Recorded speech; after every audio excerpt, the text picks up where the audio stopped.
I'm live. I think I'm live.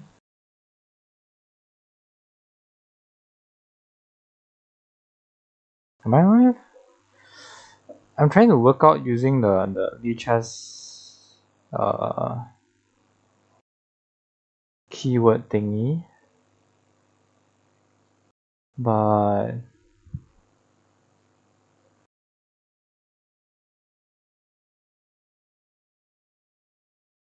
doesn't seem to be working. Let me see. Oh, category chess. Is there a chess category on YouTube?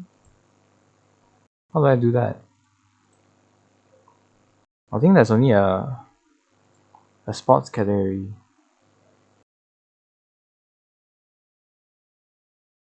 Yeah, there's only a sports category. Yeah, maybe it's for Twitch, not for YouTube.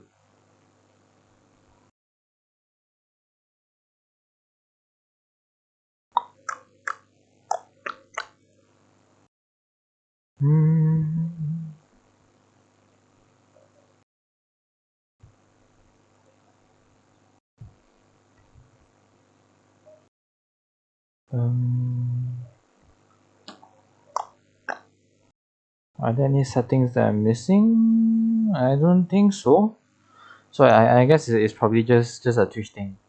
But anyway, welcome to the stream. Today I'll be recapping some of my games in the JSpring National Day Blitz online tournament, which is a pretty large open tournament with I think 200 plus participants. Let me look for the tournament. It's very hot now actually. Tournament page. Where is the tournament page?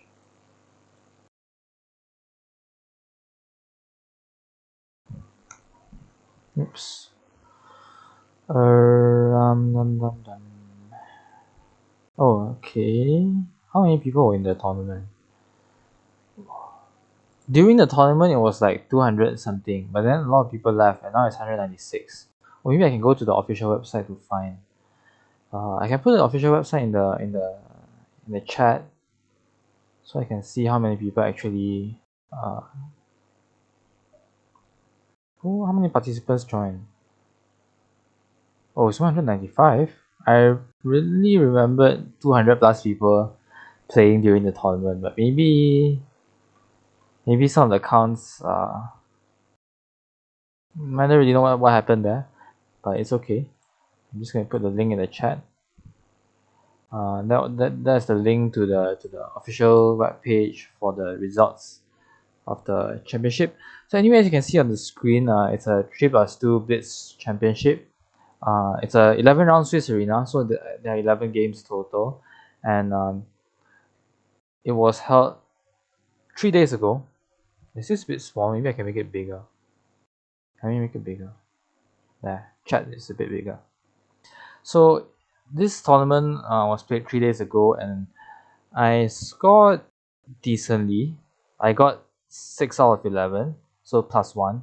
It's not +1, it's +0.5. But the actual games that I played were pretty terrible. Like the quality of games that I play were definitely not my best, and I expected this somewhat.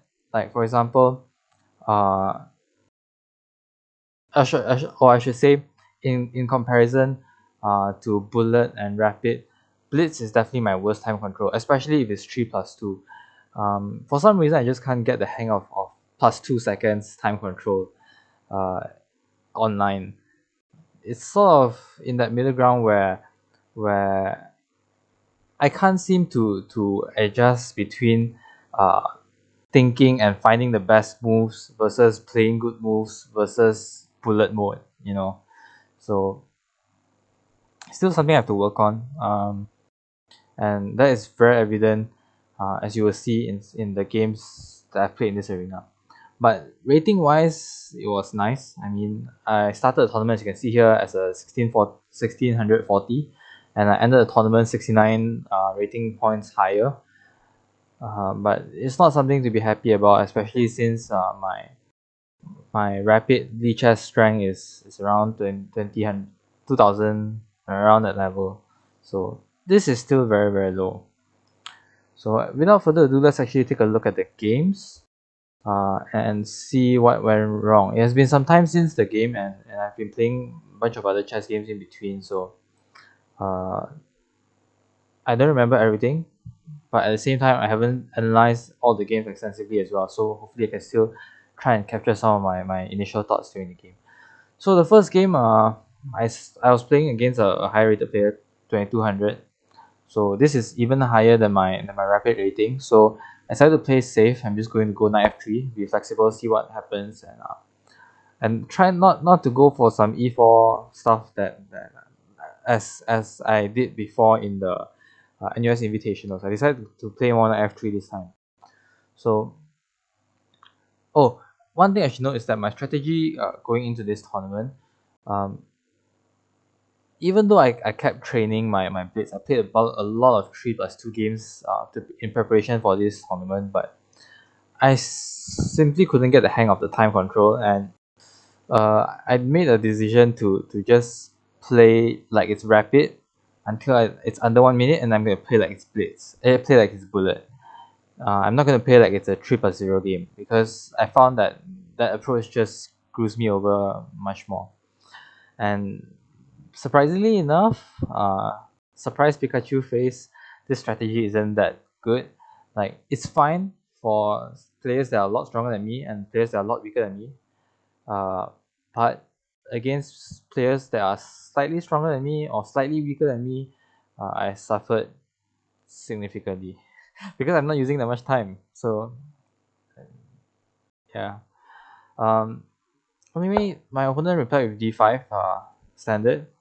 So d4, e6, I go into the Queen's Gambit decline. c5, so this is a bit of an inaccuracy because this isn't really a Tarrasch. Like, it's kind of a Tarrasch, but I can quickly get a isolated pawn position if I want to, with c takes d5, e takes d5, and I can take on c5, allow bishop takes, play e3, and play a isolated queen's pawn. With a knight already placed, and it's going to be a comfortable game. But instead I play e3. I don't know why, but I play e3 instantly. My opponent replied with a6. So the idea is to go knight c6, and a6 is to prevent bishop b5 in that line. So knight c3, putting pressure on the d5 pawn. Knight c6 as planned. Bishop d3 developing.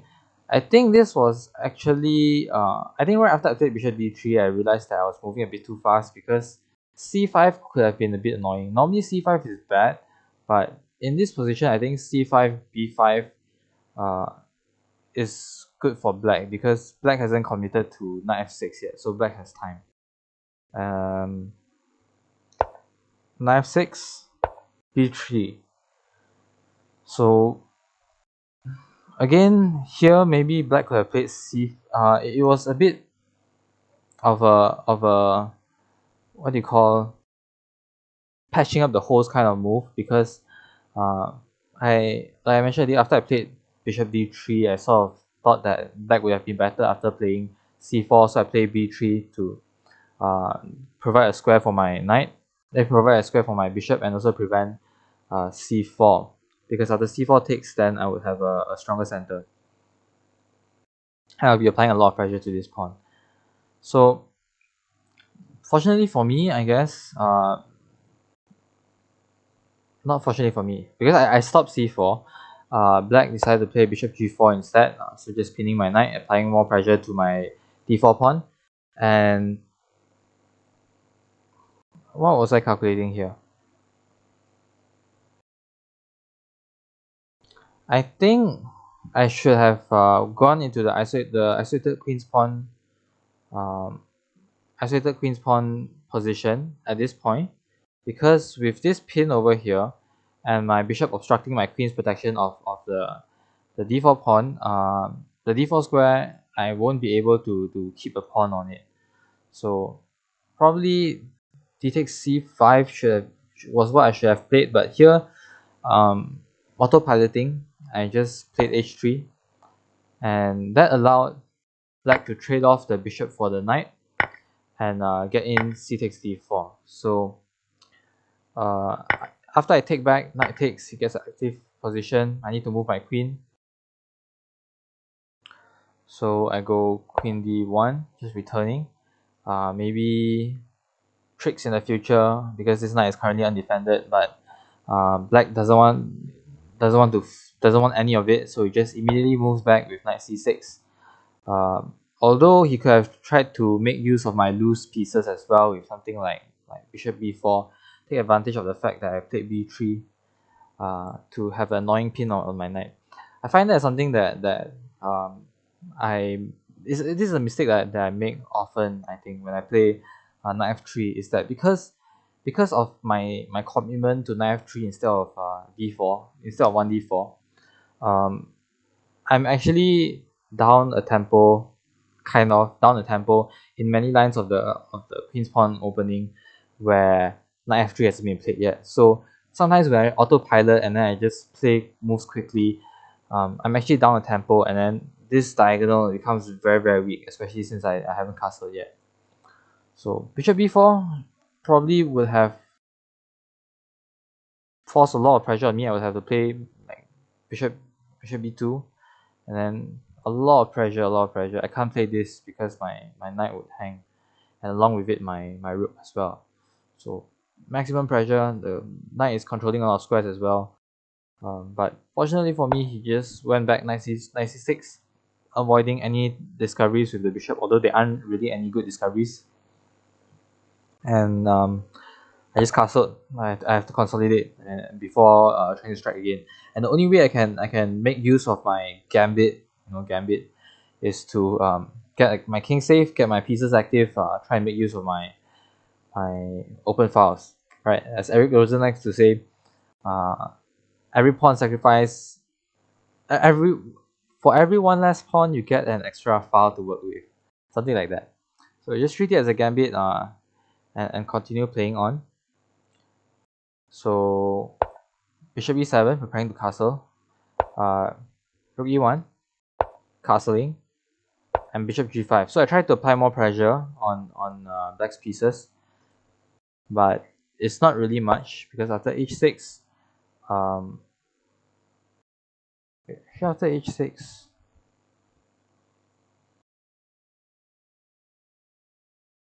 after h6, I'm forced to retreat along the diagonal here, probably.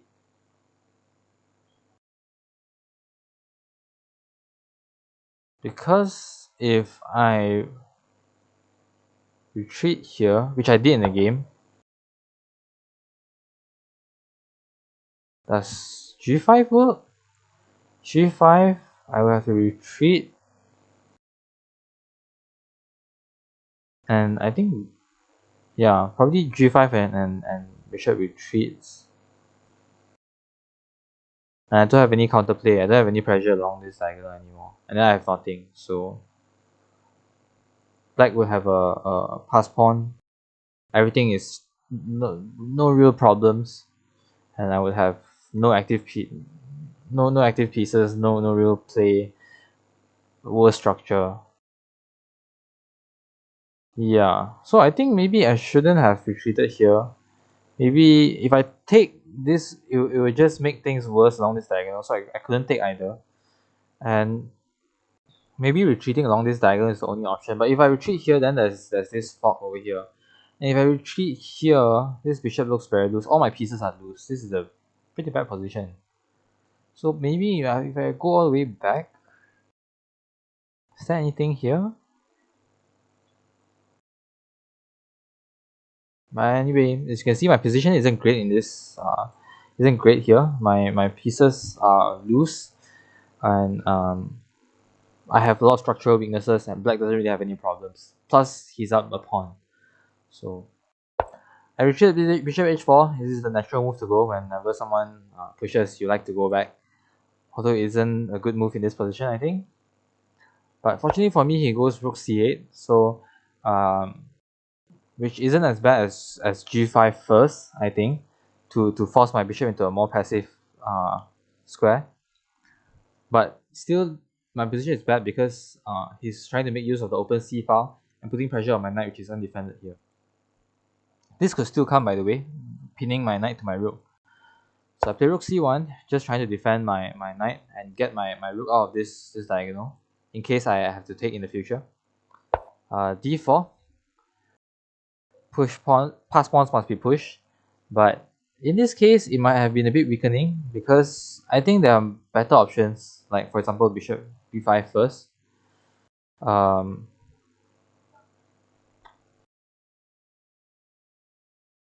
Yeah, bishop b5 looks good, or maybe g5, force my bishop back, then only bishop b5.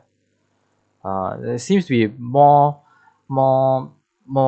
better opportunities for black to make use of his pieces and to exploit my loose pieces instead of pushing d4 so early and helping my knight to move to a better square, because now it's very loose. But if I can reroute it, apply some pressure here, it's located by my bishop, maybe it has a future somewhere, and things might be better.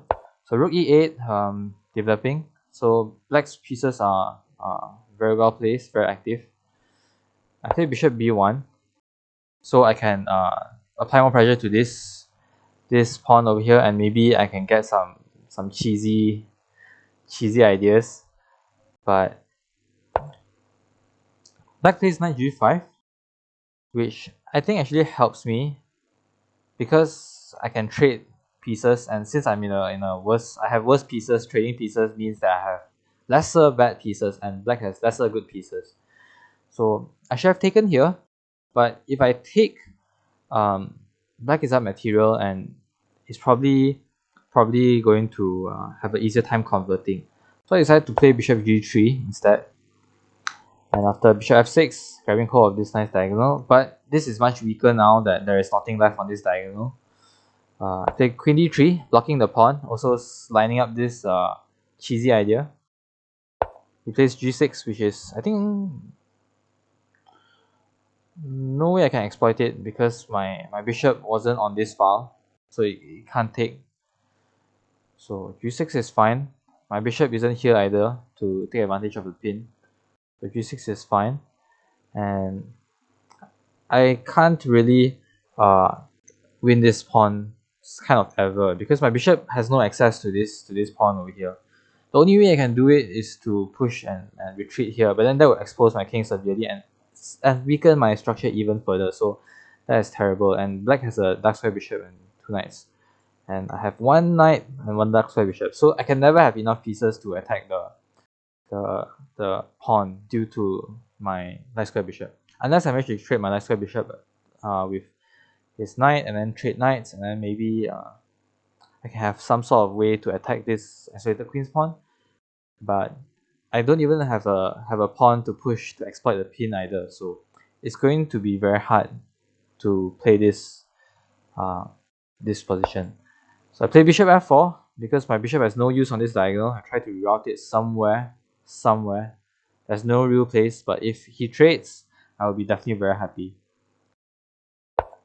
Plays king g7, maybe to defend this pawn.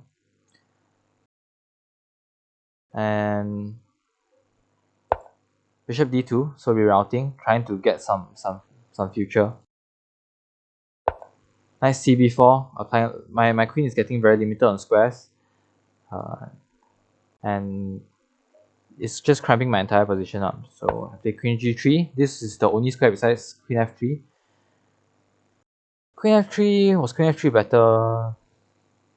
Queen f3 hits more things, but queen g3 just looks scarier because I'm facing the enemy's king, lining up with the enemy's king.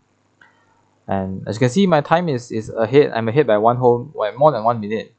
I'm playing very quickly, playing like it's bullet. Not really like bullet, but like it's 3.3+0. So not really a good way, not really a good approach. Rook c1, bishop c1. I decided to take my bishop because I want to I have to take my bishop because I have to maintain protection over my knight. So if I take my rook, I will lose my knight and my bishop is under attack. And if I take with my knight, I will be releasing pressure from this pawn.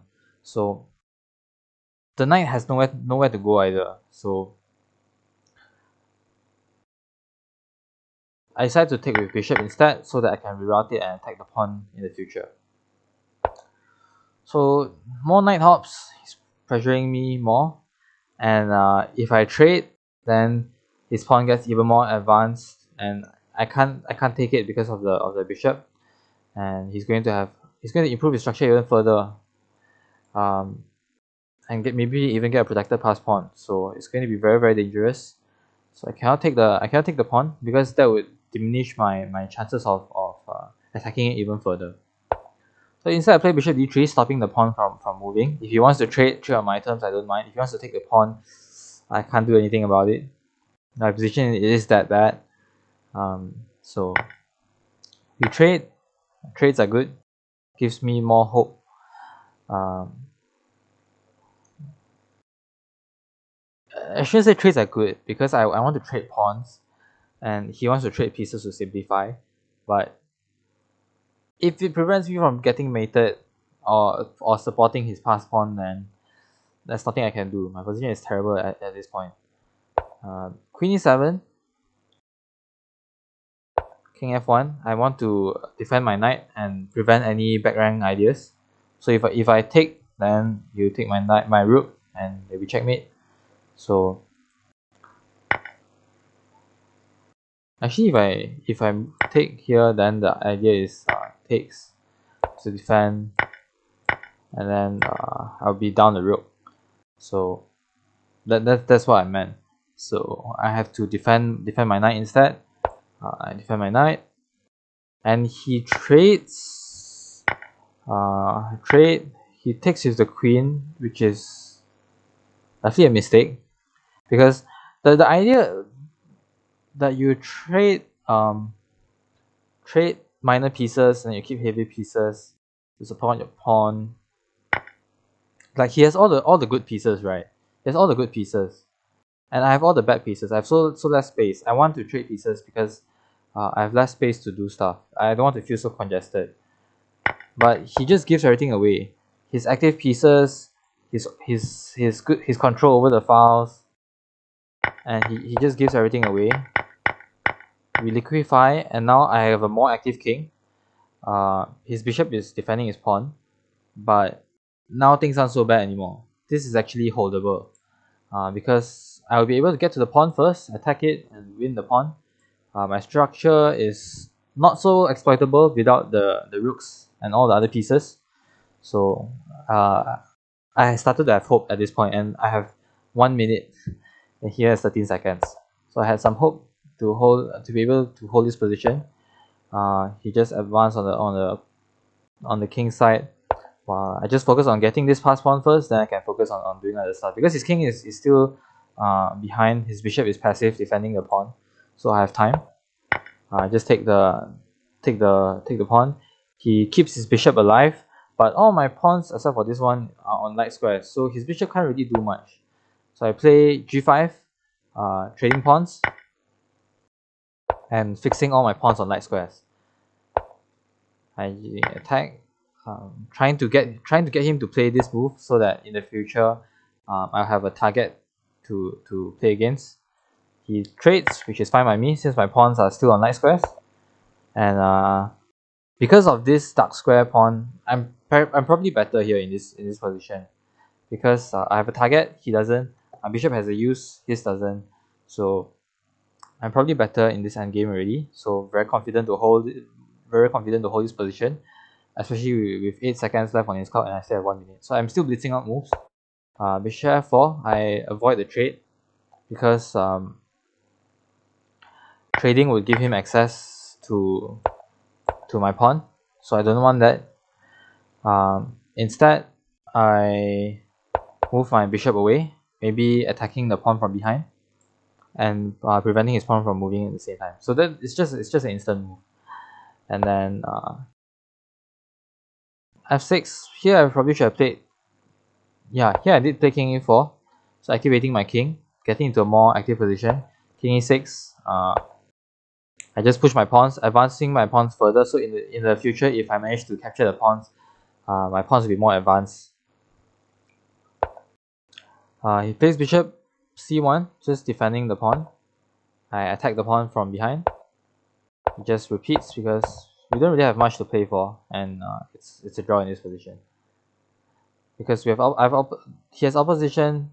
I can't really get in. There's no way for me to infiltrate, and there's nothing to be done in this position. So we just repeated a few times, and we came to a draw. So maybe I could have played better in the end game. Like here, I was pretty sure that I was better. I know that taking is not the right move.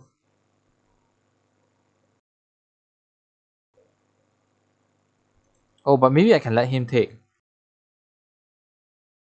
Yeah, maybe I should play king e4 here, so he doesn't have opposition. And if he takes, then he doesn't have access to my pawn. Doesn't have access to my pawn. Still drawish, but with a king and pawn endgame, I think I'm better here. Because if he tries to get in, I think I'm better.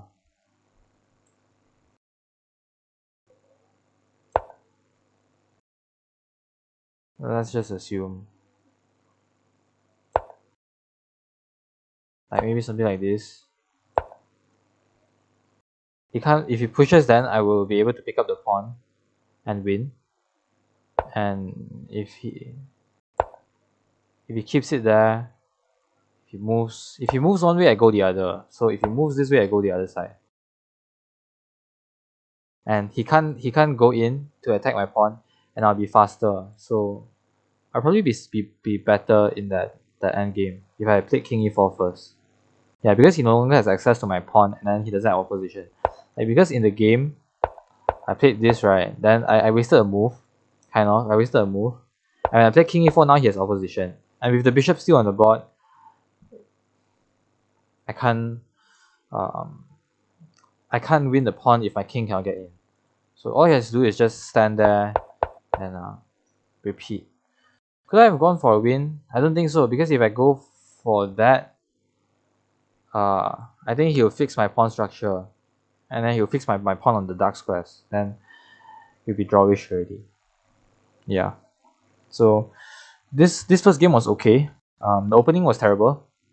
Middle game was terrible, but he with low time liquefied everything, and we got into an equal position. So that's good.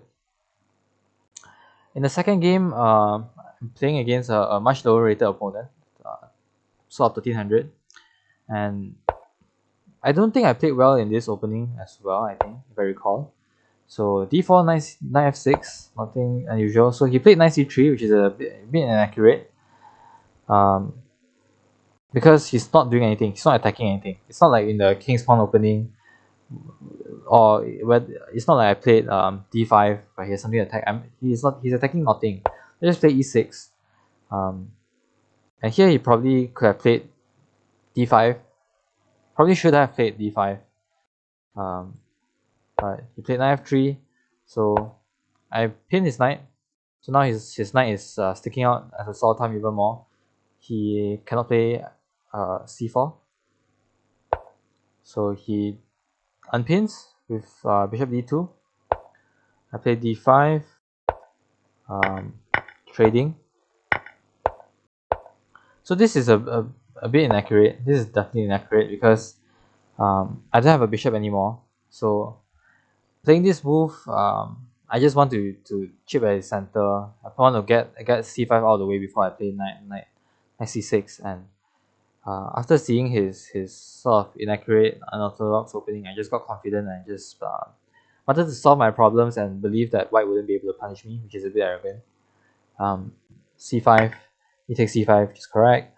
King c7 going after the pawn, but he should probably play b5, b4, and I think he did. Yeah, he did play b4, and I just castle. So I get my king safe first, then I'll slowly counterplay, chip away at white's pawn structure. So he takes my knight. I just take back e3, and I start to chip at the pawn structure.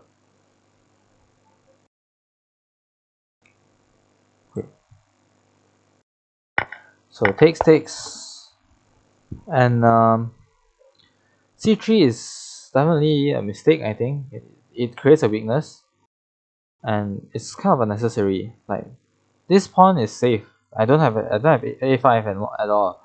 So this move is probably a mistake. Instead, probably you could have developed the bishop, get his king castle, maybe even uh, rook c2, rook c1, prepare c4 if he's worried about his backwards pawn.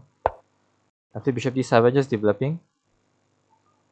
I could have taken the pawn, but I wanted to just develop first because I calculated that after this I'm not winning anything. I have a more pressing position, but it's easier for him to play because he can just turtle.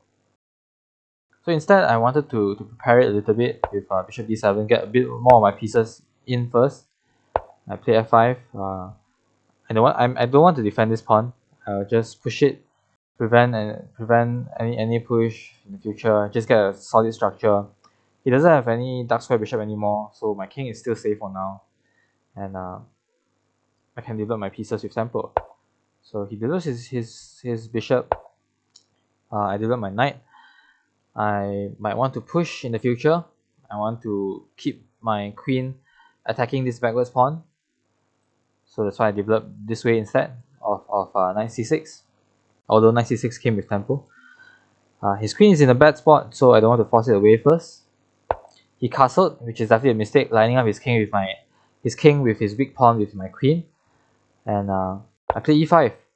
So after his queen moves away, I can fork his pieces. So he moves his queen away, and I take the pawn first because it comes with check thanks to his castle. b1, and I play queen b3 here, checking first so that I can take more stuff with check.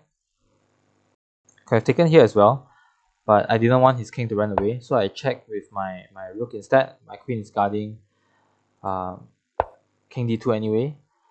I thought that I had a force mate somewhere here, but I couldn't find it. I wanted to play this move a lot, but I was worried that he could start to get counterplay and chase my pieces out, and then his attack would come in.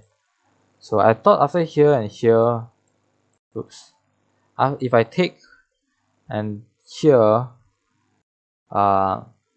check, can retreat, and he runs away, and then I wouldn't be able to defend checkmate. So instead, I just fork his pieces, prepare this check as well. So if he saves his bishop, not here. If he saves his bishop somewhere, it restricts his king's escape route, and I can take his knight, which was what I was afraid of, his checkmate threat. And if he moves his knight, I can take with check, and I will be able to be in a much better position. So bishop c2 just loses the bishop. I take with queen, take the knight, I play safe. And here I tried to look for a checkmate again, but I couldn't find it, so I just took the piece, bring in another rook, keep things simple. He can't checkmate me. I saw that he couldn't checkmate me after something like this or this, so I just calmly took the a3 pawn. Check me, I run this way since I have more cover. He takes my pawn, but I'm mating here, so very nice, quick checkmate. So I definitely had a lot of misplays, autopiloting c5 for example, because it's just too common. It's not every day where you get to pin a knight on c3 without c4 plate. So this c5 was definitely untimely, definitely a mistake. I think it's a common theme throughout all of my games in this tournament. I didn't play well in the opening, but middle game, with my time advantage, because I was playing so quickly, I was able to save a lot of games. But then again, in the end game, I blundered a lot as well, so not very well played. In this game, I'm playing against another higher rated opponent, 2100, but this opponent is more closer to my strength, I would say. So knight f6, he plays b6, which is a sideline. I've just played d4. I'm not afraid of this. I invite him to capture. I'm not afraid to play in this position. I'm totally fine with keeping my king in the center. In fact, I keep my king in the center a bit too much. But he doesn't do that. He plays e6, which is probably in anticipation of knight c6. He wants to prevent d5. So I just play knight c3, gaining more control over this square. Knight f6 instead of knight c6. I guess he wants to keep this bishop captures a bit longer. I play bishop g5, pinning. Maybe playing this in the future if he allows it.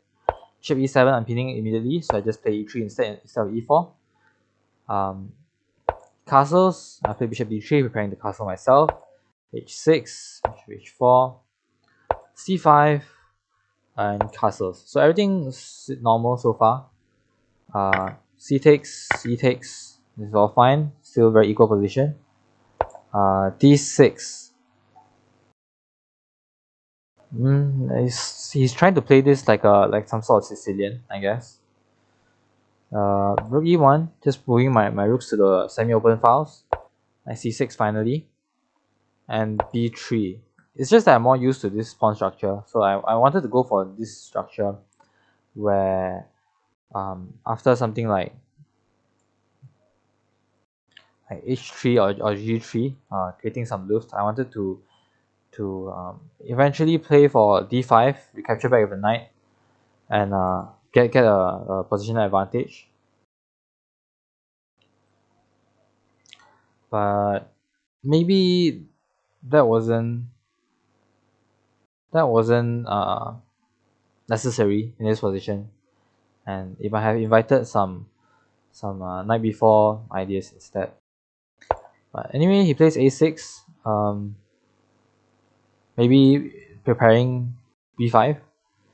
I play rook c1 in anticipation. If b5, I'll just take open, get control of the file. Queen d7, a bit passive, connecting rooks. Bishop b1. Now I line up the battery in anticipation of knight b4. My bishop defends the squares. Rook a d8. I think that's a bit of a mistake. Maybe going to c8 was better. I feel like this was the file to contest instead of the d file, especially since he played he played d6. Maybe he wanted to play d5. Maybe he's a Sicilian player, so he wants to go for d5. But d5 doesn't really achieve much, but open up more weaknesses in his position, in my opinion, so far. So I play queen e2. I want to pile up more pressure here because I noticed that he wants to play d5 a lot, like a Sicilian player. So I just pile up a lot of pressure on this bishop and the diagonal. I want to punish him if he tries to play d5 prematurely. But wait, actually, this reminds me of one of Lau's games. If you don't know Lau is one of my fellow chess club members, friends in uni, and I think he had a game recently where I think it's a very similar position, and he should have gone knight a4 to target this pawn because this pawn is weak, and black has no real good way to defend it. Yeah, that actually looks very good in this position. And maybe I should have played knight a4 in this position instead.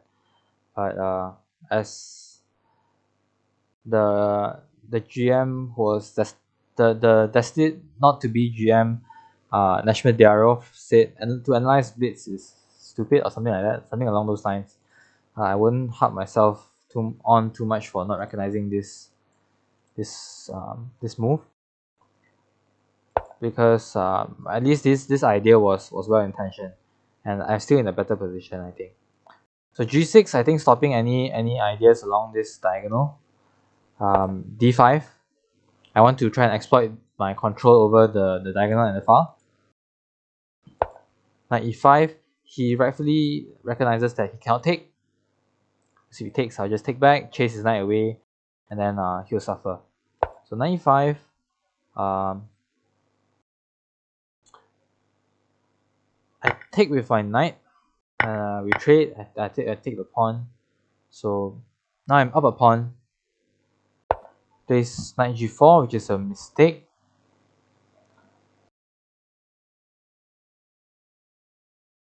Because after I just move back, I'm pressuring this, I still have a lot of control. What could I have done? Could I have done something better actually?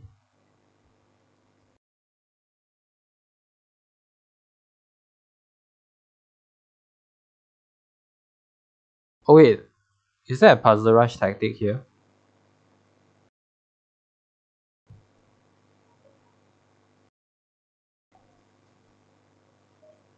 Does this move work? Because now he's attacking my bishop. If I take back, he takes my bishop. And if I take, he recaptures with his knight. So he could have won back his pawn. Yeah, I think that works. So maybe he should have gone for that instead. But he went for knight g5, which is a mistake because I can go here, defend my bishop, maintain all the pressure. If he takes my bishop, I recapture my queen. I'm still attacking his knight, and I have all the pressure, and all the better pieces and everything. So he does take my bishop, taking my queen. I'm attacking his knight. So he takes d5, trying to win back a pawn, uh, temporarily winning back a pawn, and defending his knight this way. But this leaves his pieces in a very precarious spot because he needs to defend h6, he needs to defend his knight, and he needs to defend his pawn in order to try and hang on. So I just play knight takes d5 first because I thought that h3 I can play at any time. He still has to defend this piece, and even if he plays h5, I can play h3 still. And with the inclusion of knight d5, I have a lot of pressure and he cannot retreat anywhere. So I saw this knight as trapped essentially. So I just play knight takes d5 an inclusion. If he wants to simplify, I welcome it. So he plays king g7 to defend the pawn and also provide a safe square for his knight to return to. I play h3, and this just what do you call it? Shows that I should have played h3 much earlier to just win the trap knight. Queen d4 centralizing, pinning the knight. Queen takes d5, queen takes b6. So I'm still up a pawn, and this pawn is weak now. Rook there, so attacking my queen, defending the pawn. I just retreat my queen. If rook e8, I think I was planning to play queen g3, something like that. Maybe pile up more pressure on the king, and I wouldn't mind trading rooks. But fortunately for me, he didn't play rook e8, he played rook fd8 instead, which I think is not as good as rook e8. I played bishop c2. I think my intention was to play rook d1. I want to play rook d1, and yeah, I want to play rook d1. He plays queen g5, which I'm happy to trade because I think it damages his structure, and the resulting position I'm still better with pawns on both sides. So I'm happy to trade everything down into a knight versus a good bishop versus a bad knight with pawns on both sides. So I just trade. I'm happy to trade. Tag the pawn. Happy to. I don't want to trade the bishop for knight, but I'm happy to trade rooks. So I pile up pressure on this pawn here. Pile pressure on both pawns. Force him not to be able to move. So this was a mistake, so that I can. He just loses. He just drops the pawn. d4. Defending everything. He has nothing here. So all is left is to convert, get my king active, and then push my pawns. So here I'm in a completely winning position. I have a lot of pawns, and I just push my pawns. Gives a few checks. I don't mind trading because I'm completely winning. And then, wait, where did I lose the advantage again? Oh, I think here. Yeah, I dropped the pawn. Yeah.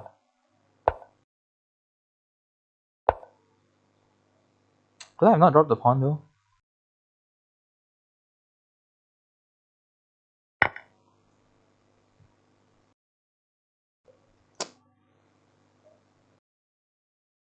Oh, maybe I can just prevent this bishop e4. Yeah, because it blocks both checks. I probably should have played bishop e4.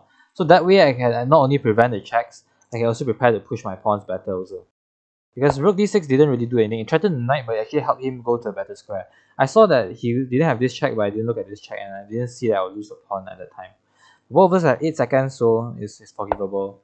I move and drop the pawn, and we trade, and this is actually a drawn endgame, because in this position, I can never promote my pawn because he can trade his pawn for my pawn, and then rook against rook is it's just dead draw, zeros all around.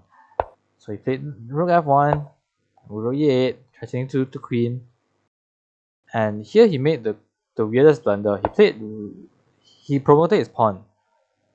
So instead of trading the pawns, if he just went rook g1, then it would have been dead draw. But he promoted and allowed me to queen. And I thought I still had very few seconds because I saw he had 3 seconds. I didn't look down at my clock because all my pieces are here, right? All my pieces are up here, and I was looking at his clock. It's like 3 seconds, you know. It felt like we were playing a la tempo, so I thought I had around the same amount of time. So I just I pre-moved everything sort of. I just pre-moved everything, and then I pre-moved and won his rook. And by pre-moving so much, I was still playing in the bullet mode, where I thought I was playing 1+0, and I thought I had no time left, so I just pre-moved everything again. But I should have noticed at this time I had 19 seconds. I should have 19 seconds. I could have just took a moment to calm down, and just made him simple as that. And as you can see, half point, you know where this is going.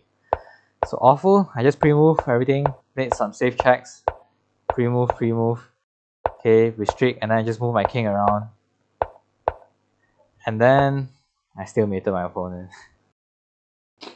because I was too busy pre-moving. I had 30 seconds at this moment, but I just moved everything instantly. I just kept pre-moving. Chess is tough, man. Chess is tough. Well, I was super tilted, and because the chat was open at the time, and everyone, because of this 84 move game, I was one of the last bots still playing. Everyone was looking at my game. I think I was the last game still playing, and I still mated up a queen in front of everyone in the world. Not everyone in the world, but in front of over 100 people. So that was incredibly embarrassing and extremely tilting. So I already knew I wasn't in the best form from my previous game, although I won. But here I was sure that I was incredibly tilted. In the next game I played against a 2000. So this game, I think actually I'm stronger than this player. Personal opinion. But that was in rapid. I think I'm better than him slightly. But he's definitely a lot more consistent. And during the game, I misremembered who he was. I thought he was another person who is a lot stronger. So I played in a different way. And after the game only I realized who it was. And that shouldn't happen. Like how you play like strategically can be affected by who you're playing against, but it should never affect your quality of play. So that was definitely not a good excuse for why I lost this game. I should have won regardless. But yeah, that definitely affected me. That definitely affected me. Like mistaking him for someone who is much stronger, and getting psychologically affected. So he's played e4. I decided to go knight f6, Aliokin's defense, because I wanted to avoid theory against the stronger player. Whereas against him, I probably should have just played e5 and slowly played the game. So he played e5, d5, d5, d4. Normal. He exchanged variation. I decided to take the c pawn, keep things sharp. Play g6 and divert my bishop this way instead. fight against this pawn. He develops his knight, I develop my bishop. I'm happy to trade, and I just retreat my knight. Normally in the Aliokin's defense, you want normally return your knight here if he's attacked by a pawn, and if he's attacked by a piece, you play e6. But I saw that these few opening moves show that he didn't really know how to play the Aliokin, so I decided to just play it safe. I don't want to. I want to quickly develop this knight, so I just retreat my knight and give him this pawn so that I can develop quicker, sort of like a gambit style. He didn't take my pawn for some reason. Take bishop d3 as well. Bishop d3 developing as well. So I played knight c6 since he has given me the opportunity to cover this diagonal. Castle g6. I'm not afraid to take things slow because his pieces are still undeveloped, so he can't really mount an attack on my king yet. G3. A bit weird to play g3 in this position. I have no idea what the purpose is. Bishop g7. Bishop e3, all normal developing moves. I just castle because he allowed me to. c3, solidifying. Rook e8. I want to maybe play e5 in the future, but not yet because he will just play e5 himself. So he pinned my knight. I don't mind trading. I just get more pawns to the center. I didn't realize that I dropped the pawn. Queen b8, attacking his pawn. He just plays b3. Rook c8, chasing his queen back. Queen back to c7. So now I want to go back here and maybe target this pawn now. He retreats his bishop because of pressure here, which doesn't really make much sense since the knight is defending, but he wants to develop his knight because his rook's connected. But I'm playing a slow game, he can afford to play a slow game as well. Go a5, knight a3, queen d7. I want to go pawn a4 and while pressuring this pawn at the same time. Plays knight c4. So the problem here is I can't play this move yet because of this fork. So I defend the fork. Rook g8. And I think this still works, because if I take, he takes here and he's up the exchange. He didn't see it. Instead he defended the pawn. Most likely he played this move seeing this threat and decided to make a one move threat. At least he thought it was a one move threat, but I didn't defend sufficiently against it. So, I should have probably did this rook, then he wouldn't have this tactic anymore. Yeah, I didn't defend properly against it, so he just automatically played this move assuming that I defended properly. Queen d8. Now stopping knight b6 forever. So rook b1, a4, pushes a5, pushes b4, queen c7. I'm just moving around trying to plot because I know I'm in the worst position. I don't have much to do. Treat my knight, try to reroute it, and started to focus more attention on his queenside structure, and kind of neglecting my pawns here. So he attacks my rook, I defend my pawn. Attacks my pawn more, I defend my pawn.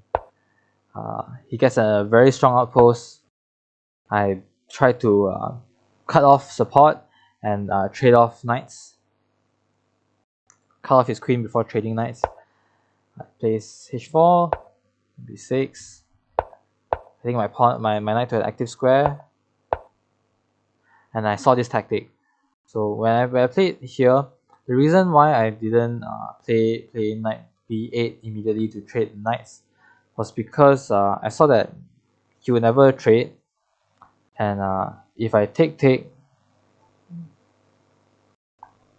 what did I see? But I think I saw that he could retreat, and then I think I'm just suffocating. And then I saw that after this move, I had this tactic to win back a pawn and get initiative on his knight. So fortunately for me, he missed the idea completely. He just retreated his bishop, and I won the pawn. If he takes, I just take. I think he did, right? Yeah, he did. So he took my knight, I took his knight, and I'm a lot more comfortable here. Now I have a target, his backwards pawn. My dark square bishop is able to attack it, and I have a advanced pawn, so in the event of an endgame, I might be able to sneak in some tricks here and there. So this move, I just pile up here. And here I completely forgot about my kingside. I neglected my kingside completely. I thought that his idea was to just simply double up on the 7th rank and I would handle it then. So I completely misplayed it, a3, and I blundered me into. So bad game. Again. Another bad game. Even though I have 1 minute on the clock, he has 14 seconds. I played like it was bullet. See, I made very little time in these moves while he just made this simple threat. And I completely missed it. So to focus on the queen side, I was just focused on denying him squares, had to pile up on this pawn, eventually rerouting my bishop. But yeah, not very well played. So in the next game I face a 19. Oh wait, yeah.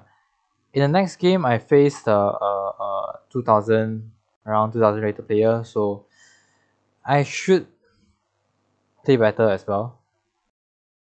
But with my confidence shaken by my first 4 games, in my opinion, besides the first game was decent, the other 3 games were terrible. So I was very demoralized and I played knight f3 because I didn't have confidence in e4 anymore. I didn't have the confidence to play e4, which is something I'm not as familiar with. d5, d4, knight f6 is semi-stuff. Even here you can see that there's something wrong because normally I play bishop d2, the barrier variation of the stuff. Instead I just play knight c3.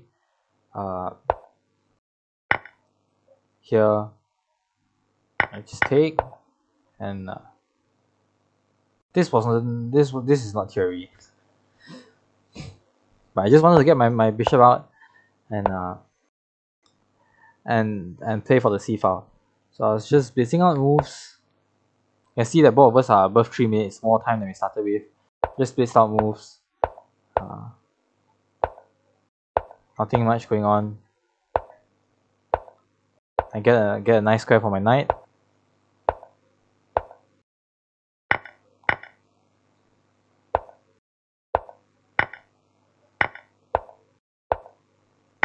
Yeah, here I lose a pawn.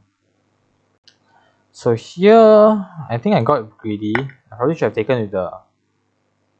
Maybe I should have taken with the bishop instead of taking the knight. And instead of taking with the pawn. Keep my knight. Keep the outpost for my knight. But I don't think it's that big of a difference. My mistake probably came...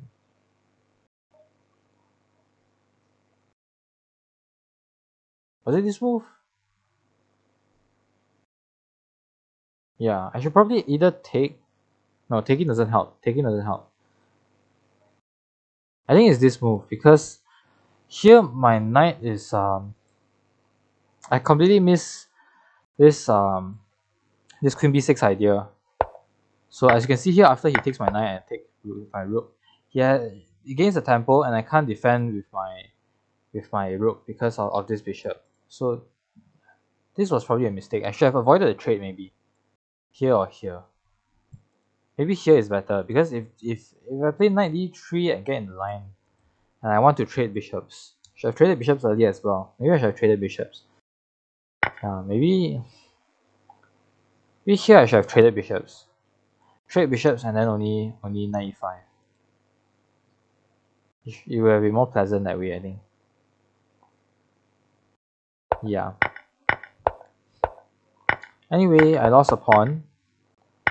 I trade bishops now. Better now than never. At least I get some I'll be able to get some activity, gain some tempo back, maybe use the open files. So he takes back, and then I play queen g4. This empty threat, nothing going on. I just want to get my rooks connected. Yeah, so there I just get my rooks connected, and then I with my queen out of the way, I can just retreat my queen. So no idea why he moves his rook there instead of here. I don't think he has any prospects of playing that move. I don't think he has any prospects of ever playing of doing much with d4. I'll just take. So I just retreat my bishop, make sure it's defended, and then after he plays d4, I just take. So takes back, but I felt that if he left this structure and played here, he could have applied more pressure, I think. Because I can't play e4 myself, I don't think. So oh wait, but here maybe I can play e4. If I play e4, he has a pass pawn. And I don't think this structure is any good. I mean I'm losing this pawn next. And if I play e4, I will have to defend it with f3 if I want to defy it. I don't know, I don't really know. So analyze this position later maybe. So ex d4, he just takes the pawn. And I try to get some activity, try to get stuff on the 7 rank, but he shuts it down right away, so I have to retreat, and I try to double up. So forced to trade queens, nothing to do about it, maintain control over the file. I'm terribly down on material, and the rest is nothing to be said. 2 connecting pass pawns, overwhelmingly winning position, and he just converted in the end. Yeah, and it took a while, but he just checkmated me. Yeah. So where did it went wrong? Middle game this time. Opening was I don't play what I normally do, which is the whole point of playing knight f3 in the first place. I didn't play my usual Braille variation. I played something more unfamiliar instead, and I make some random moves. Middle game didn't play that well as 2. After losing the pawn, made a lot of dubious moves. For example, the queen g4 thing was just an empty threat. There's nothing. I'm not even threatening anything. I just want to sack even more pawns and get my rooks active. So bad mentality. In this game, I faced a 700 rated player, which if a 1600, 1700 rated player is playing against a 752 rated player, you know that your tournament isn't going well. And here I just play e4, e5, and I have 3 knight c6, and gives me a free pawn, so I take it, and I was pretty furious. You can see I'm still 3 minutes and 2 seconds here. I'm spending no time at all, just blitzing out moves. So going into allowing him to take and accelerate my development. I just retreats, I just develop my pieces. Castle. He pushes d4, but I'm already much better here because I'm still up a pawn. Play knight d5, pressuring the pin piece. He defends his piece d6, opening up my bishop. So after I pin his bishop this way as well, so now his rook is under pressure. Okay, rook e8, bishop e2. This is a mistake because after knight takes, pawn takes, I can take the pawn. I win another pawn, so now I'm up 2 pawns. I don't mind trading down material, even if it means I can't checkmate my opponent because eventually I'm going to win anyway. Bishop f1. So this is a mistake because it gives me yet another pawn. So I take it, and now I'm up 3 pawns. Wait, I'm up 2 pawns. I'm up 2 pawns. Wait, did I trade? Wait. Oh yeah, because he took this pawn, I forgot. I thought I was up 3 pawns, but I was up 2 pawns. I'm up 2 pawns. Yeah, so I'm up 2 pawns. My pieces are more active. I can get my rook in soon. And his bishop is still here blocking his rook. So he tries to develop his bishop again. I just pressure it again. He has to retreat again. Because he doesn't have any good squares to place his bishop. Maybe here. But I assume that's where he wants to put his knight, maybe. Hard to say. But he moves his bishop back. His coordination is pretty bad. I'm still up on time. And I just double up my rooks. avoid the trade, defend my pawn first, preparing to push, and then activating my knight. So knight c2 just allows me to put my pieces on the 7 rank with tempo. So it defends, I just prepare to bring my rook in. I push. So this was a mistake, I think, because I think he has push. He has d5 or d takes c5. I think both help him because I don't have b6 immediately, and I want to put my pawns on light squares to snuff his bishop out and give more access to my dark square bishop instead. So I thought that after d5 it would restrict my development of my knight, and I would still be better, of course, because I'm up so many pawns, but it was inaccurate for me, I think. b3 doesn't help. Now I get to develop my piece, trying to trade off his bad piece for my soon to be active piece, I guess. He takes back, I take the knight, and now I'm in a pretty dominant position. I stuck back my a piece for 3 pawns because I get this double up, and I first dodge any back rank issues, and now he's in the worst position because I'm pressing the pawn, I'm threatening mate, and I can always, at the very least, if anything happens, I always have a bailout. That was how bad my mentality was already at that point. Going for this kind of unnecessary conversions, unnecessary moves, even against a 700 rated opponent. So he just missed me in one and checkmated. So even though I won this game, it wasn't convincing in my opinion. Made a lot of terrible mistakes, unnecessary moves, and so with this game, I'm at 1 win. I'm at 3 out of 6, I think. Yeah, I'm 3 out of 6 because I drew once, won twice, lost twice.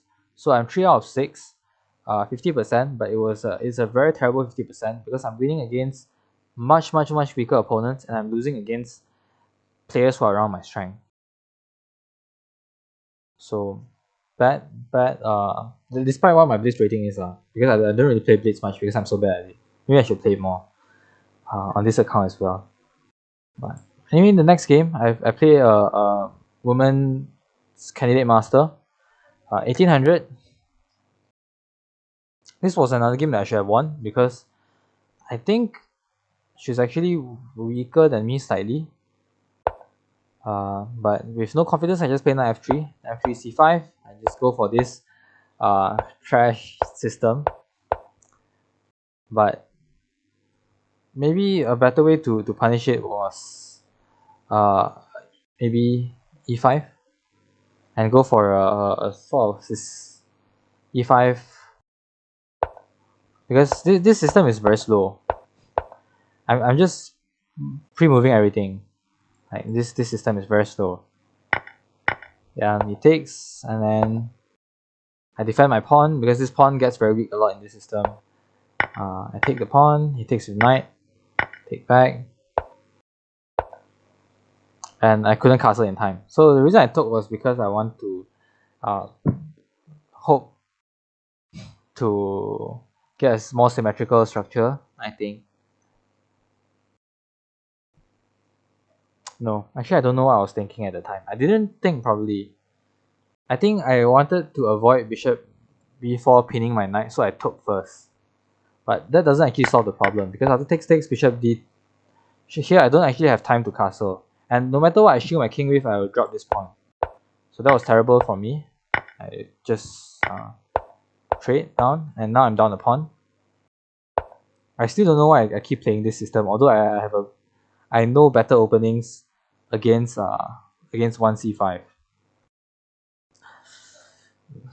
Tilted, I guess. Something I have to look. I have to train more. Should be 7 retreating. A bit passive. I think bishop d6 would have been better. I don't think rook d1 is a problem because I can always develop or retreat the queen.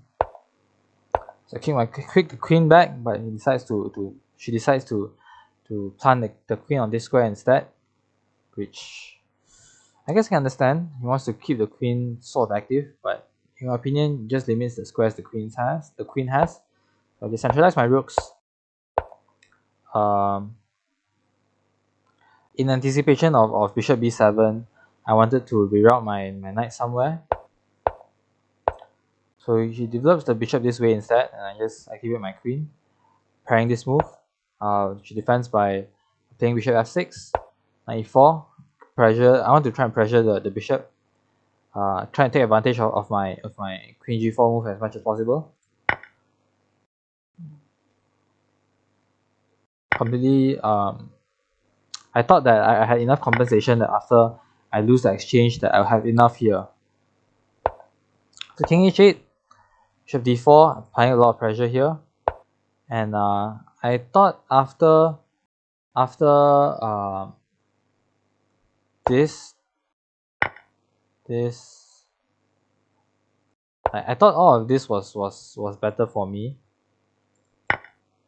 I can't take back. I think I thought this was better for me, so I wasn't afraid I wasn't afraid to reroute my bishop this way.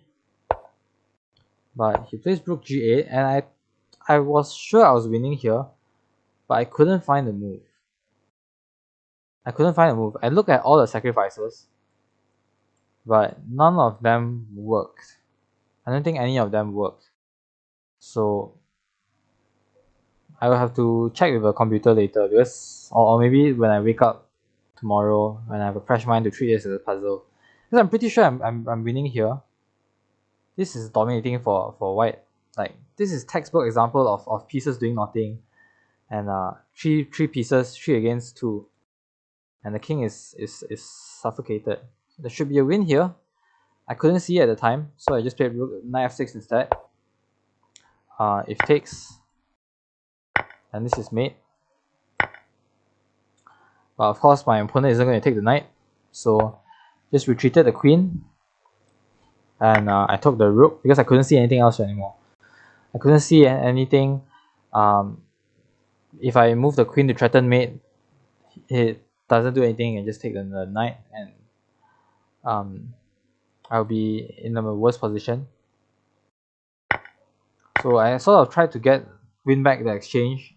Then at least I'm just down a pawn, and with slightly more active pieces, and try to hold the game to draw this way. Queen g3, trying to infiltrate and get activity. Forced to trade queens here because or else I'll lose my bishop. And here this should be a draw, I think, with proper play. His pawns are on dark squares, my pawns are on dark squares as well, and his pawns can become targets while mine can't be targeted by his bishop. And although he has one extra pawn, I think it should be a draw. So he fixes his pawns on light squares, I take his pawn, and now we have equal pawns, but my pawn here is weak. So he wins back the pawn immediately. I try to sneak a little cheese here. If he takes, I have back rank mate. So he can't take, but he'll still eventually win his pawn anyway because I can't defend it sufficiently. So he creates some luft, and I just get an active. I defend my bishop this way. Get my rook to a more active square.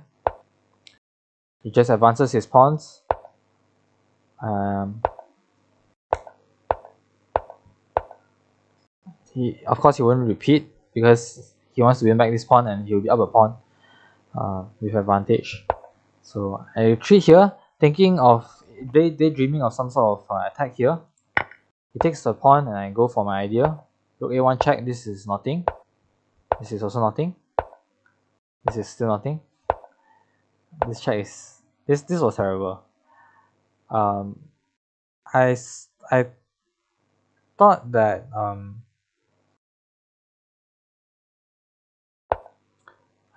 I saw this,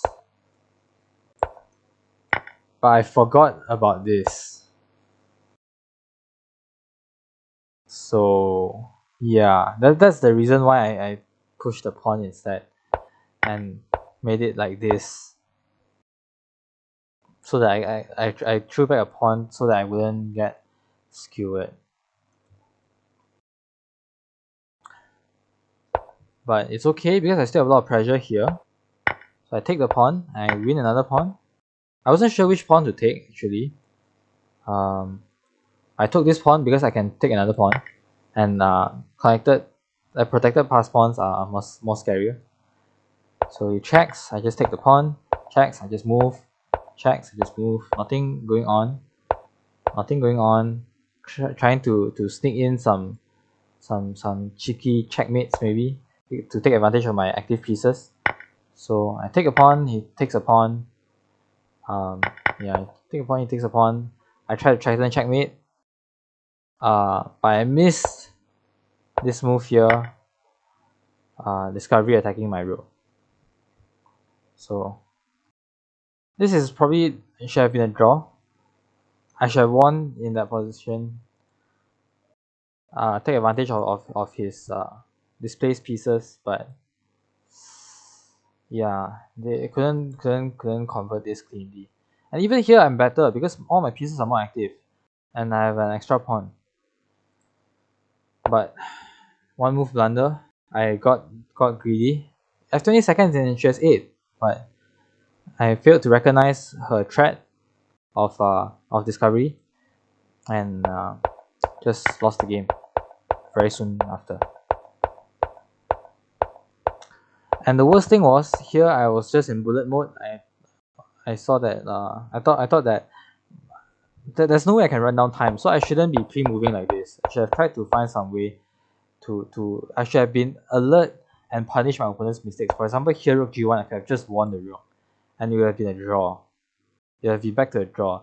But since I was pre-moving everything, I just lost the pawn, and now my opponent didn't give me another chance. Just liquidated and promoted to a queen and checkmated me. Even forced me to take the bishop. Here, the only move is to take the bishop. So I had no stalemate ideas, and very soon after I just got mated. So next game I was playing against another lower rated opponent, this time at 1400, and I think this game wasn't that bad. I think, or was it bad also? I think I only played two decent games. Like the first decent game was the first game. I forgot which one was the second decent game. Against a low rated opponent, I just play same thing. Petrov, 4 knights, Italian. I go for the center fork trick. So this is a bit of a mistake. Better move is to probably retreat. Oops, retreat or pin my knight. Either one is better probably. Here it gives me a comfortable position. This is also a bit of a mistake. Should have retreated the knight with tempo instead of trying to cling to the two misplaced knights over here. So I pin the knight, reverse his bishop, I divert my bishop. And this is a mistake because this knight is sort of overloading his pieces. So I take on g5 first, he takes here, and I castle. I don't think I had this move, so I just castled, and I'm threatening this move.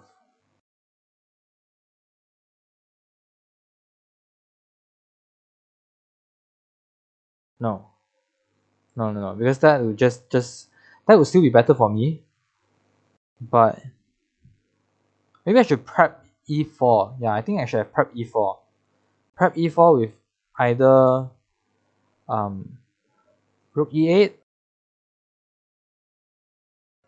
or f4, f5. Yeah, rook e8 or f5, then push e4. That would be the best way to take advantage of it because his pieces are very discoordinated. If the knight falls, his bishop will be weak as well. So he retreats his bishop immediately. I play e4 immediately. Probably should have prepped it with rook e1 or f4 or f5. He takes with the pawn, I take with the queen, and now I have a lot of pressure here. This knight g5, which is a blunder. Because I can check first and check here, and I can take. So you can't take my bishop, or else I win both rooks. Actually, it doesn't win both rooks, just wins one rook. Here I have to go back, and I'll be up the exchange, and with his king in the center and his piece up the exchange and a pawn. Yeah, up the exchange and a pawn. But instead of this check and winning, and instead of and disrupting his pawns there, I go for the other pawn. Queen takes g2. With the idea that if here, then I can win the pawn, but I completely missed that he had mate. So that was the main difference. That was the main difference. If I go here,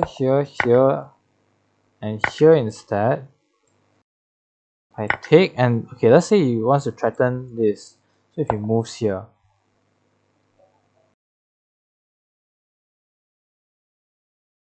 he wants to threaten mate.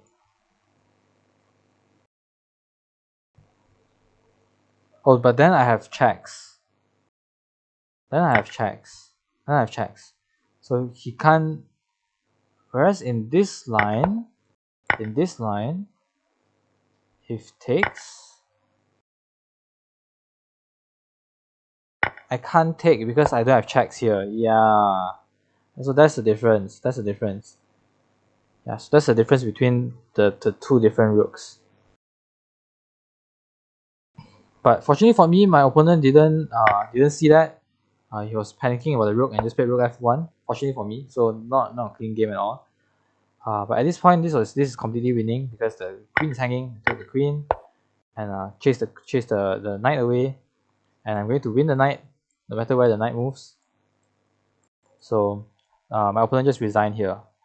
This wasn't a good game as well because, as you can see, I missed the tactic. The opening was fine only because it was completely theory. Like, this is all theory. Up to here, this is a bad move, but this was all theory. And even with such an advantageous position, I couldn't convert cleanly. Even though the ideas were thematic, like f4, e5, or rook e1, f5, e4, and rook e8, e4. These are all thematic ideas, but I didn't catch on to that. So not a very good showing. Next game, I play against another lower rated opponent. Let's see, is this the decent game? e4, e5, knight f3, c6. Okay, another 4 knights Italian, another center forward trick, and this time he plays the more proper move. So I just take the pawn, and I always in these positions I don't mind doubling my pawns if it means I can get accelerate my development. I'm familiar with playing these pawn structures, like let's say takes, right? I'm familiar with these pawn structures from the Italian and the Scottish opening, so I don't mind these structures. That's why I just defend my pawn instead in anticipation of bishop takes. He plays c3 instead, which is a bit slow, I think. Should probably castle first. Get his king safe. So I castle, plays d4. I don't mind trading. So he trades.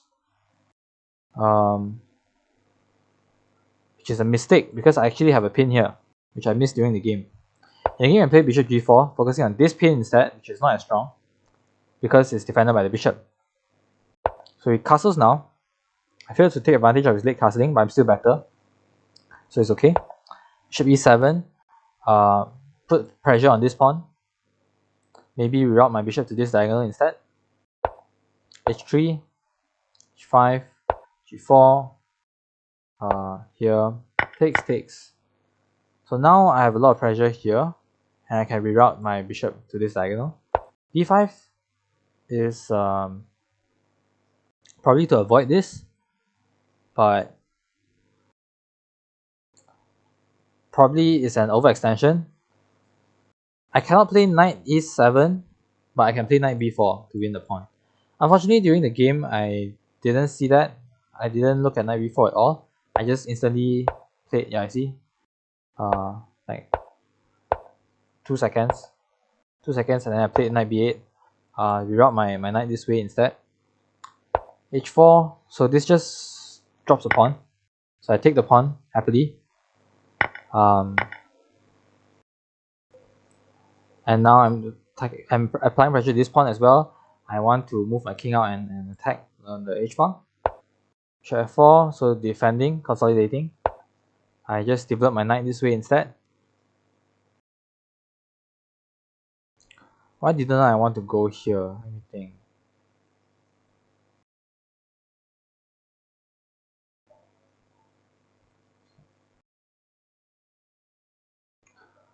I think it was because I wanted to meet. I didn't want to allow white to be able to play c6 easily, d6 easily. To meet this with this, something like that. I think that was my idea at the time. But I developed my knight that way. He consolidates, I retreat back. f4, a bit weird since he just successfully consolidated. He pushed f4 instead. So I take the pawn. It's a free pawn. Why not? Another pawn. I'll take the pawn. And I'm applying pressure on this pawn. So rook back. I just retreat my queen. Now I'm applying pressure. I'm attacking this bishop, and I have a lot of space to retreat here to re-centralize my queen. So he defends the bishop with his king. And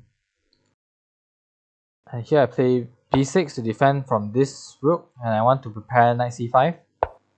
But I cannot play. I didn't want to play knight c5 first because I wanted to ensure that my queen has more escape squares. So b6, queen there doesn't really do anything. I don't think he has enough time to double up. So I just play rook f8, apply more pressure to this pawn. He wants to double up, but it's a bit too slow, so I just play f6 and here, so I can take advantage of his doubling up if he chooses to do so by just trading down. Since I'm up, I have 2 connected pass pawns. On the queen side, rook h1, king f7, just stepping out of the way. g5 does nothing. Queen d3. I want to win the pawn and also have some access to the king side, and also I can play knight c5 now because I'm not afraid of my queen having no escape squares. So g takes f6. I can take with the pawn. I think it's totally fine. But I take this pawn with check first, and then I take. I don't even take the pawn because I want to check here. I don't want to take the pawn because it gives him counterplay, like gives him initiative, and if he wastes time to take my pawn, he can never promote anyway. So it's sort of a vertical umbrella pawn, you know. Like normally umbrella pawns, you will see it like if f takes g and then the king is here, the pawn's here, and it's sort of like an umbrella pawn, right? But this sort of applying the same idea but in the vertical sense because he wants to attack here. So if he takes, this pawn is going to shield me. It's just going to shield me because he can never promote. And if he sacrifices the pawn, I can just take back and my rook can help to cover. So I'm not worried about this pawn at all. So instead, here I just check, win the rook, and it's a simple mate. Eventually, oh, I don't even mate him. Wait, there must be a mate here somewhere.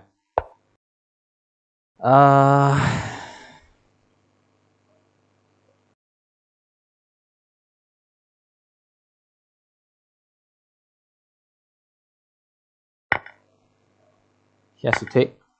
Is this mate? No, but it's a lot more winning.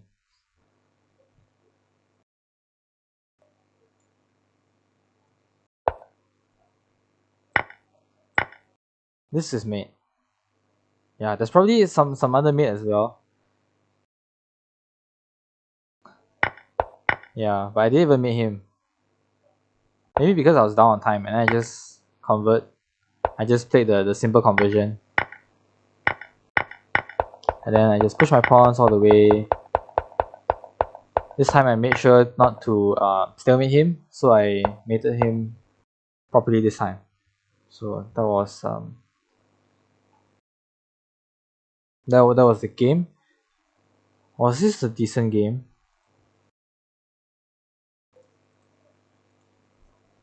I don't think so. I don't think I played well. Okay, I think this was decent. Yeah, this was decent, but definitely not great. It felt more like my opponent giving me the win than me actually playing well. I made a lot of mistakes, but my opponent made more bad plans. So this one was sort of gifted by my opponent. Last game I played against an 1800, also slightly weaker than me. I think this game was it one out of the opening? I think it was one out of the opening. Yeah, I think this was one out of the opening. Yeah. So this is a sideline. Whenever you don't defend the D pawn with a pawn, if you defend it with a piece and it's not the Grunfeld, it's probably a bad opening. So I just take the pawn, knight takes d5. I think the more common move I see here is bishop takes. Bishop takes. But trying to recapture back this way if you allow it, something like that. But it takes with the knight, which is a mistake because it allows me to play e4, gaining a lot of space. Knight c3, and here I have a perfect opening, sort of. And I have everything I want. I can even push e5 if I want, but since my knight is still pinned, I don't want to lash out too outrageously first. Knight c6 is a mistake because I have d5, but since I was very inconfident in my ability, and I just wanted to play safe. I could have even played bishop b4, bishop b5, bishop b5 or d5 or even e4, e5. I think they're all winning. But instead I play bishop e3, just defending and playing a bit more conservatively. Defending this pawn in case bishop takes. So e6, I still have a lot of advantage. I play bishop b4, bishop b5 here. Preparing d5. Bishop b4, I play queen here. I'm happy if he decides to trade because I get more pressure on his c6 knight. The threat was the threat with this move was to take with take the knight and then take the bishop, remove the defender. So he takes with check. I take back with my queen. I apply maximum pressure on this knight here. Queen e7 doesn't help at all, thanks to knight e5. And after queen d6, I have this nice tactic here with knight takes. Castling doesn't help because I can fork his pieces. If he moves the queen to the wrong side, I can just fork his king and queen, get a royal fork. And he resigned in this position. So I'm not happy with the fact that I didn't play d5. Like I knew that it was the best move, but I'm not too upset with how the game went because besides not playing d5, I think this was otherwise a pretty smooth cruising game because it was one out of the opening. Yeah, I think this was the game that I felt decent with. So I guess 3 decent games I played in this tournament, and you can see at the end of this game, as you can see from the thumbnail, I rose to 1700. I think that's my Lee Chess Blitz rating right now. 1700. 1709. Yeah. So I rose 69 elo points, Lee Chess elo points from this tournament, which is like nice. But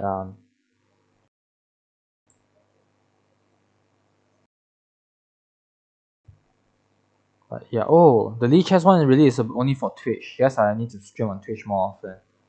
Yeah, the Lee Chess streamer thing is only for Twitch. It's okay. So those are my games in the Jurong Spring National Day this tournament. I definitely need to play more Blitz. Get used to this +2 time control, and learn not to tilt as much, get more understanding of different positions, be more confident, play more e4, and yeah. And I also at the same time I was playing a different rapid 10-minute tournament. It's a more informal Discord tournament though, and it just concluded today as well. So I'll be sharing the games from that tournament soon. Yeah, and I'll probably stream on Twitch then. So I guess that's all for today. It's already 1 a.m. It's getting very late. I'm very hot. I'm sweating a lot right now, and I want to sleep.